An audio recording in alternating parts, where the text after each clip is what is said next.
Should you have a second Poshmark closet? Is it worth it to run two Poshmark closets? How do you do it? What's the point? What are the pros and cons of having more than one Poshmark closet? So that's what we're going to talk about in this video, because as I've expressed in past videos, I have on multiple occasions experimented with having two Poshmark closets. And so most recently I did an experiment and it was the one that went the best. And so I'll share with you at the end if I've decided to keep two closets or not, but I'm going to go through the pros with you and I'm going to go through the cons with you. Let's get into it. Thank you to Vendoo for sponsoring today's video. I'll share my thoughts about having a second closet in this video, but if you're wondering if you can run two closets and get all the functionality that Vendoo offers, you totally can. Vendoo makes it easy to list in each of the two closets and do all the other things I love, like have labels and delist and relist. All you have to do is log into your Poshmark closet and Vendoo will sync up with that closet. Want to switch? Just log out and into the other closet. Vendoo will switch. You don't need a second subscription or anything, so two closets and one Vendoo, that's awesome. Use the link below to get 30% off your first paid month of Vendoo. Okay, so let's start with the pros of having and running two Poshmark closets and kind of the reason why I did it. So what happens is, if you're someone like me, you know that I have a pricing formula. I buy for about $5 or $10. I try to list it for $50. I take up to 50% off offers or send out 50% off offers. And so most of the time my items are selling in and around $25 to $35 for the most part. I know my worst case scenario on profit. I know my best case scenario on profit. I know where everything is in the middle. And so everything I do and everything I source and put into my Poshmark closet follows a very strict set of criteria, or I don't list it, which I know is very different from many of you, but I highly encourage you to think about adopting this model. And I do have a pricing formula video and some other videos that go into that. But today, the reason why I thought about having a second closet is so I could venture outside of that model. Could I run two simultaneous closets, each with their own business model? So one might be that I buy it for $5 or $10 and I do all the things that I just said. The other option was, well, I do a lot of boutique, and sometimes boutique doesn't follow that model because my buy cost is lower and my sale price is lower, but there's some different things that I can do with boutique. Or what if I wanted to start selling designer items that I pay up for? I could have a pay up closet that only sells certain things of a higher value and has a different kind of business model than the pricing formula I just said. So I think that one of the pros of having two closets is that you can run multiple business models that are different. It wouldn't make sense to run two business models that are the same. So if you just wanted to separate out men's clothes and women's clothes, but your buy cost is similar and your selling costs are similar, not the same, but similar, that probably wouldn't make the most sense. But if you wanted to sell boutique and thrifted, or if you wanted to sell bins items versus pay up items, and so your offer structure is different, your buy cost is different, and the types of items, so your selling price is different, I think that's where it makes the most sense. So that's what I wanted to do. I wanted to run different kinds of offers. I wanted to have a different pricing formula. And so that's why I decided to have two closets. And does it make sense for the buyer? So like I said, you could choose to do a men's closet and a women's closet. I don't think that's necessary because either people filter or they're looking for something specific based on search. And so the men's items aren't coming up with the women's items if someone is looking for a dress. I think there's lots of things that kind of separate stuff out that way where that's not a primary concern for me. But if you felt like it made sense for the buyer to have things separate, then you could. Like maybe children's and adults, you could. I don't think that would be necessary. I don't know. But for me, if you felt it makes sense for the buyer to have them separate, that would be a pro to do it. That wasn't the reason why I did it. I did it to have two separate business models. One of the pros could be that if it helps you keep track of things separately. So that's possible. Like if you felt like I want to keep track of the bins things differently from the pay up things, that makes sense. if you sell handmade things and then you have your thrifted items, that might make sense because you have different buy costs, you have a different purpose with each closet, and so it just kind of helps you kind of keep track of things separately. So that would be a pro, is that if you keep them separate, you can keep track of things separately, and you're basically like running two businesses. Now with Vendoo, I was able to really easily go back and forth between closets, and that was a huge pro because I feel like if I didn't have that ability with Vendoo, I probably wouldn't have run this experiment of adding the second closet because I just know myself and I would not do the manual work. I just don't put that much time into reselling. Like I just don't want to. So for me, because I have a partner like Vendoo that allows me to log into one Poshmark closet and Vendoo switches over.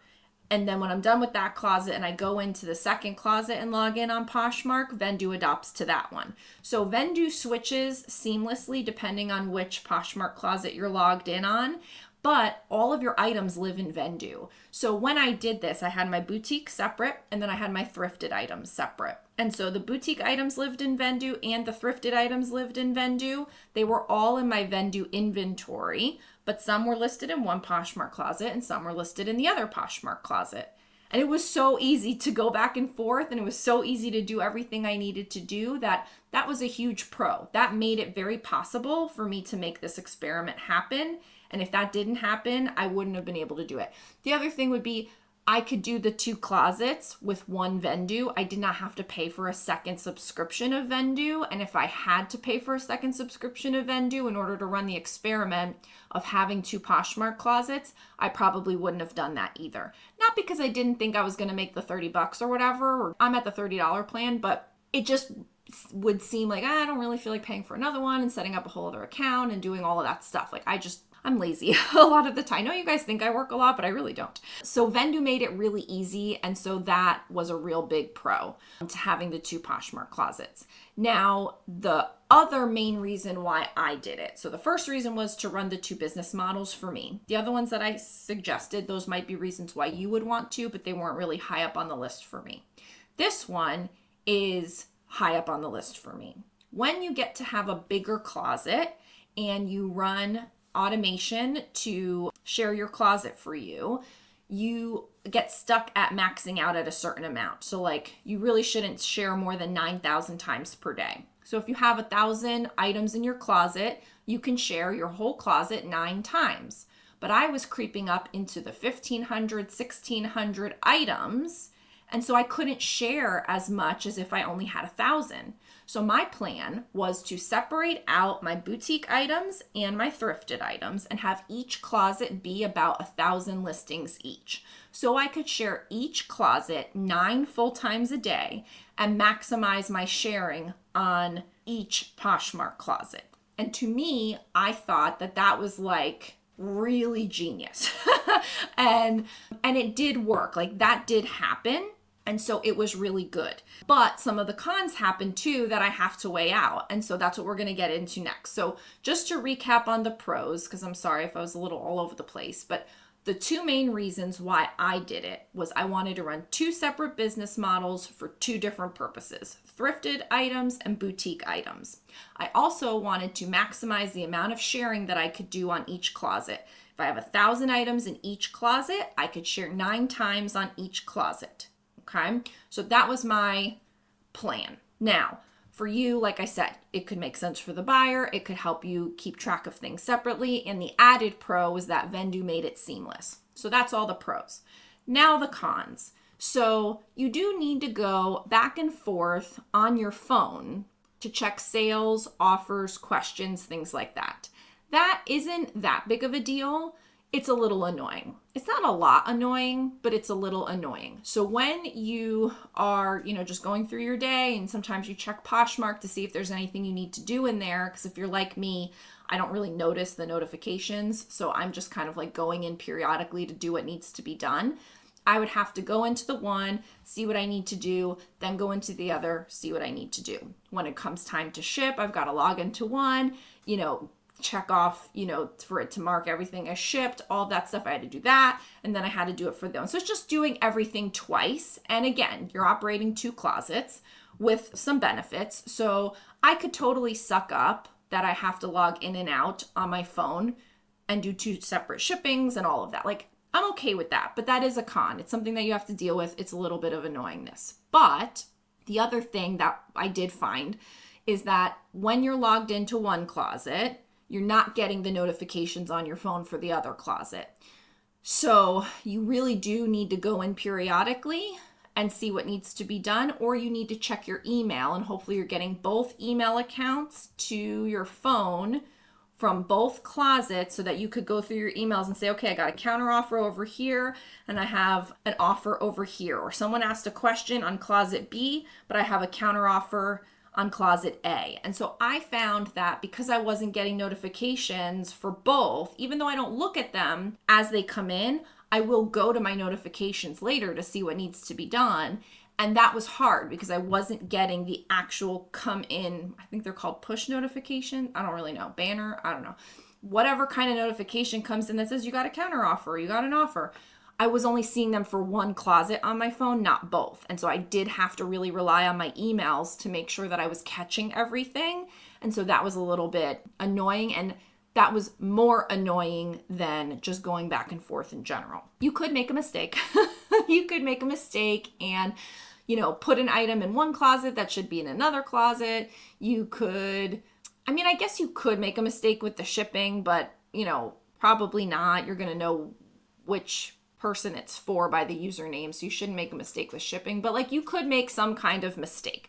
I did not make any mistakes, luckily, but you could make a mistake. Losing bundle sales. So when my closets were all together and I had boutique items and thrifted items, people would make bundles of thrifted, people would make bundles of boutique, but sometimes people would make bundles of both, and they would get a pair of Eileen Fisher pants and add a scarf from my boutique or whatever. And that was great. I loved that. And that kind of validated why I like selling both, because people would purchase both. It wasn't like somebody was only looking for secondhand or somebody was only looking for new. Some people would buy both.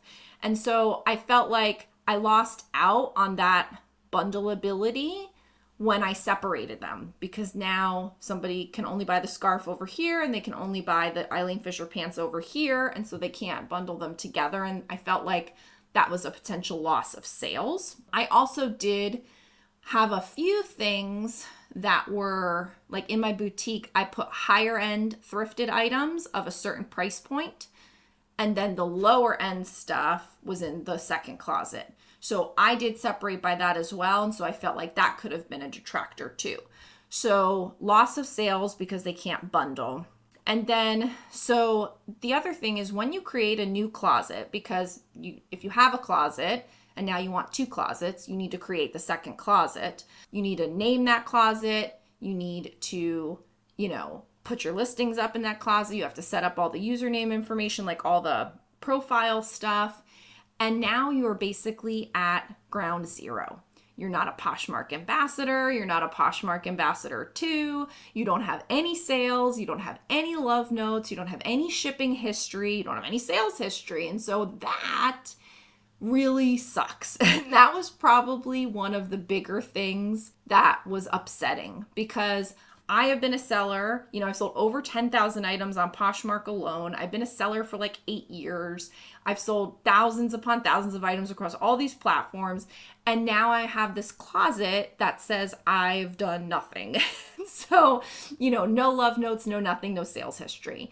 And so that was upsetting. And so I felt like in the beginning I had to sell things lower just to kind of get a track record. And you're starting from scratch and you had to get all those shares in so you get your Poshmark ambassador status. And that was really kind of stressful. I did it and it was fine, and it didn't take that long because I made a list of everything I needed to do and I attacked it, and it was fine.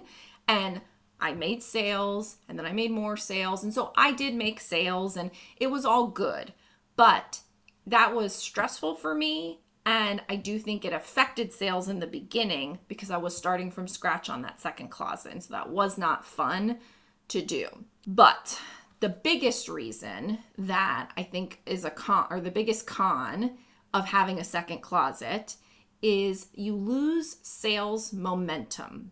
So we always say like sales bring sales. And if you accept an offer in the morning, you get more sales later. And like, that's probably more true for eBay and those kinds of algorithms. But I also really do believe that it's Poshmark too. It could just, be my personal opinion.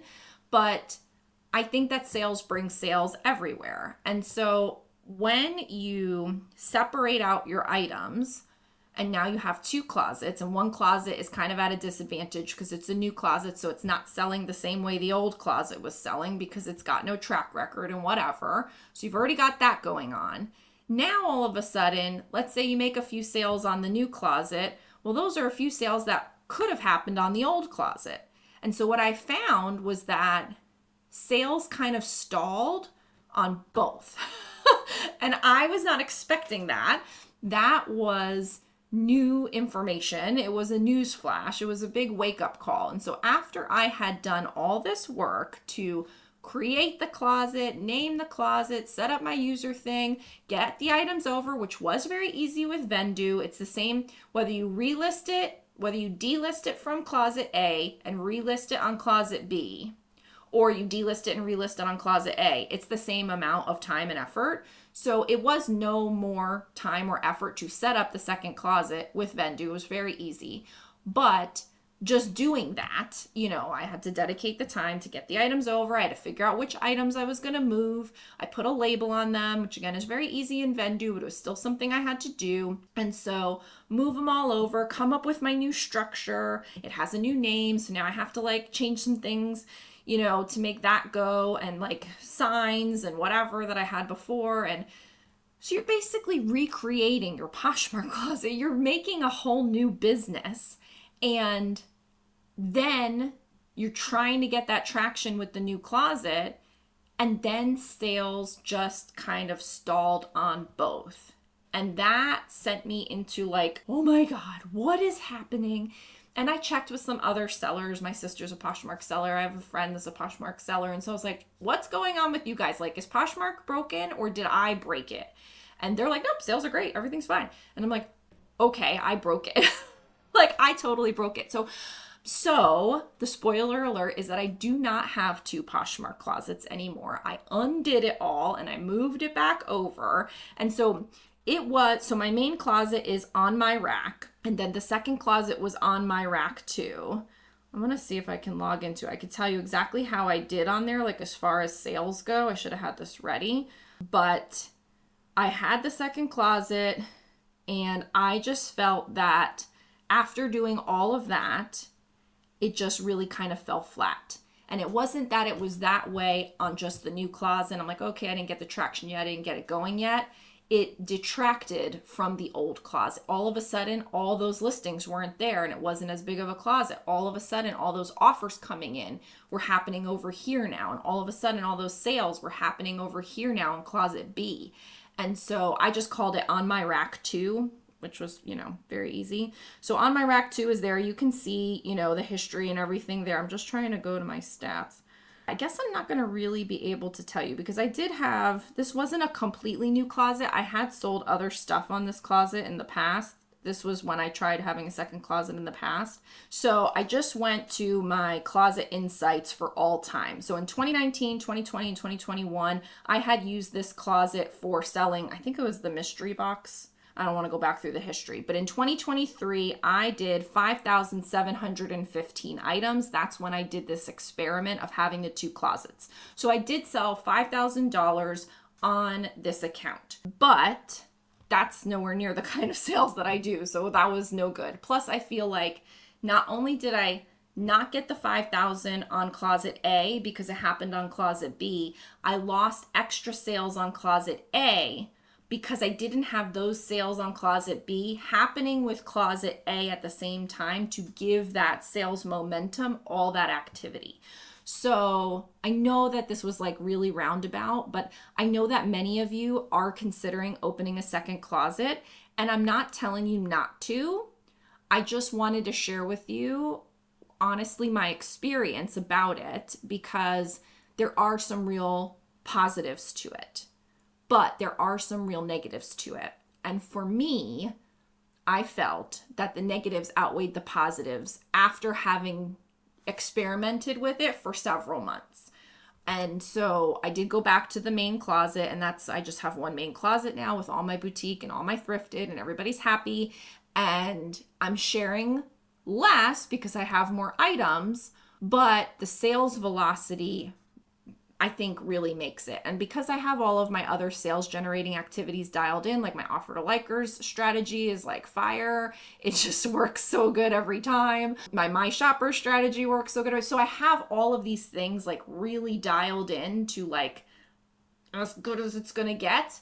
And so it's the momentum. It's the momentum that is the difference. And so that was ultimately why I decided to stop the second closet, put everything back into the first closet. But I learned my lesson. And like I said, I have experimented with this in the past, but the tools I have now, namely Vendoo, really made it a lot easier to set up the second one and to unset up the second one. So I'm not mad about that time spent or effort spent. I think the experiment needed to happen, and I did it on me. I present the information to you. Maybe that saves you some time and effort or answers the question for you. So now you're not thinking about it anymore because you can answer it for yourself based on my experience. But I never like to tell anyone what to do. So all I do is share what I do, give you my thoughts and my opinions, and then you get to decide for yourself because everybody's business is different. So you might be okay with some of these cons and feel good about it. You might think that the cons outweigh the pros just like I did. So it's up to you. The ball is in your court. There are some pros. There are definitely some cons. And so for me, ultimately, I decided against the 2-closet system and put everything back in the first. So that's my story, and I'm sticking to it. Thank you again to Vendoo for sponsoring today's video. Be sure to use the link below to get started with 5 free listings per month to try it out and get 30% off your first paid month of Vendoo.